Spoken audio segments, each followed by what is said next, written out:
Hello again, I'm the Witchy Gemini, and this is video 4 of 10 in my series, You Should Know Black Queer History.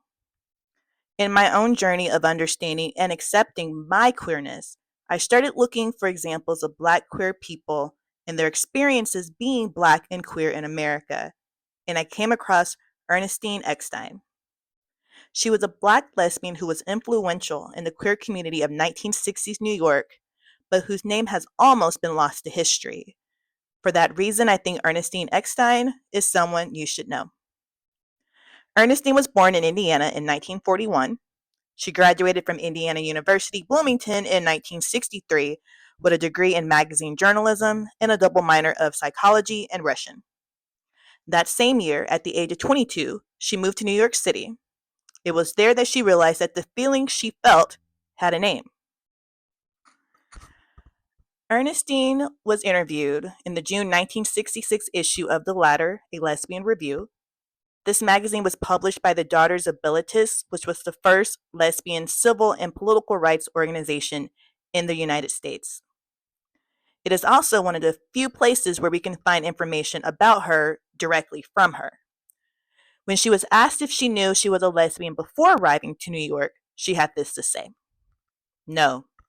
No, I hadn't known before that I was a lesbian. It's a very funny kind of thing because I always had a really strong reaction to women. This was a blank that had never been filled in by anything. Reading, experience, nothing through age 22.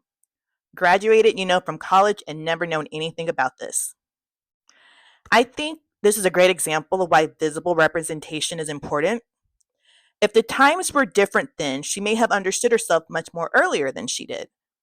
And with the current push towards fascism in America, it's just as important, maybe more so, that we continue to talk out loud about queer people and experiences so we don't have to go back into the proverbial closet.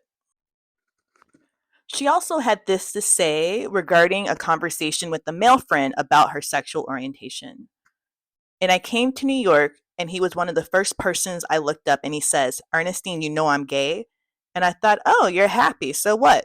I didn't even know the term gay. And he explained it to me, and all of a sudden things began to click. And at this time, I was sort of emotionally involved with my roommate anyway. I thought, am I sexually? It dawned on me that maybe I was sexually attracted to the girl and not just emotionally attracted. So it was like this. It's very funny, it really is. Once she understood she was a lesbian, she wanted to take action. She said, all of a sudden, things began to click. The next thing on the agenda was to find a way of being in the homosexual movement. In 1965, when she was 24, she had already made a name for herself as a Black female protester at the first annual Reminder, a gay rights demonstration that preceded Stonewall by 4 years. She was often the only Black person at these protests, or the only Black woman there, and that takes courage. Not only were you openly protesting for gay rights, which was perilous at the time, but being one of, if not the only Black person at these protests, and you definitely set an example of bravery. In one photo, Ernestine is wearing chic white sunglasses and carrying a picket sign that read, Denial of equality of opportunity is immoral. Eckstein's efforts to implement progressive reforms within the Daughters of Bilitis faced significant resistance. A notable example occurred when organizational leadership blocked her initiative to host gay rights pioneer Frank Kameny as a speaker for the New York chapter. Following her resignation as vice president in June 1966, she eventually departed due to growing disillusionment with the organization's conservative leanings and internal conflicts. She relocated to the Bay Area of California, where she shifted her focus to Black feminist causes through the involvement with Black Women Organized for Action, or BWOA. Details about her later years remain scarce. She passed away at the age of 51 in San Pablo, California.